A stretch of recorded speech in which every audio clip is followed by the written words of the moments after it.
those of you who can't see that, that's just the number 50 million. 50 million unborn babies have been aborted in the United States since 1970. That is more than double the amount of people that were killed in the Holocaust and World War I combined. What if every single one of those people were valuable, unique human beings? Believe me, I do not want to take away women's rights. I don't think anyone should be able to tell you what to do with your body. And I'm aware of how terrible sexual assault and incest is. My sister was sexually assaulted in college here at SBU. And if she was here, by the grace of God, she did not get pregnant, but if she was here, she would tell you that if she did get pregnant, she would not have gotten through with an abortion. The first thing that we need to point out about the importance of what we disagree upon is that a pro-lifer is a pro-lifer because they think abortion is murder. And typically, among other reasons, someone who's pro-choice is so because they don't think it's murder. Therefore, the main discussion that should be had in these arguments or discussions should be about what is the unborn? Or in other words, is the unborn a valuable person?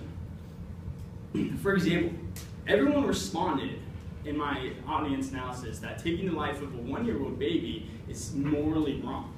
So for me, I don't see a difference between the unborn at any phase in the pregnancy and the difference between that and a 1-year-old baby. So that is what we really should be talking about here.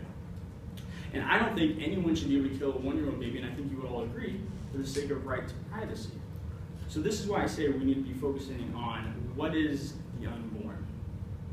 In an interview with Mike Huckabee, Kathy Ireland, a famous model and former activist, once said that if the unborn is not a human being, then you should be able to have as many abortions as you want. No justification is necessary.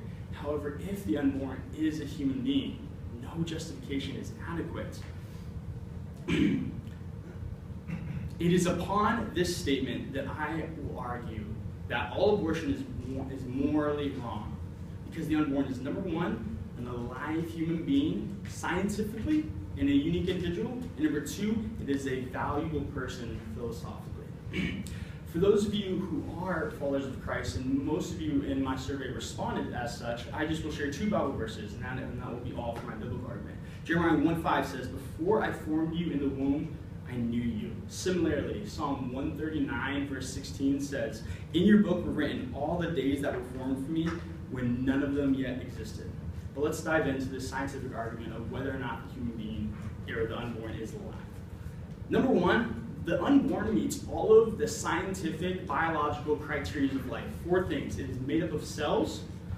Oh, and by the way, I'll shift to the next one. Those are just pictures that I would like you to think about. That's 8 weeks and 12 weeks of the baby. It is made of cells. It grows. In fact, an unborn baby, similar to us, only needs 2 things to grow. It only needs proper nutrients and proper environment. Also, it responds to stimuli, and it metabolizes nutrients and converts them to energy, which is just another way of saying it takes in food. Also, it is a unique individual. In other words, it is residing in the mother's body, but it is not a part of her body. For example, at conception, the unborn has a completely different DNA from the mother and father. It has its own heartbeat and its own heart, and it can also have a different pattern than the mother. Interestingly enough, when the unborn's blood meets the woman or the mother's blood in the placenta, they don't mix. In fact, if there was something wrong with the unborn's blood, the woman's blood would mount an immune attack against the unborn's blood because it recognizes it as a foreign entity. And then finally, you can conceive a fetus out on a petri dish in a lab and then insert it into a woman's uterus. And that is, I think, an argument that makes sense of why the unborn is separate from the mother. And then finally, it is a specifically human type of being. If you looked at the DNA of a baby, an unborn at conception, it would undoubtedly show that it is a human being and not something else. Also, the law of biogenesis says this: living things reproduce after their own kind. In other words, if a dog and a dog procreate, they will produce a dog. Similarly, if a human and a human procreate, they will also create a human. all of these facts that I just listed come from the FamilyResearchCouncil.org in an article from Princeton.edu on embryology.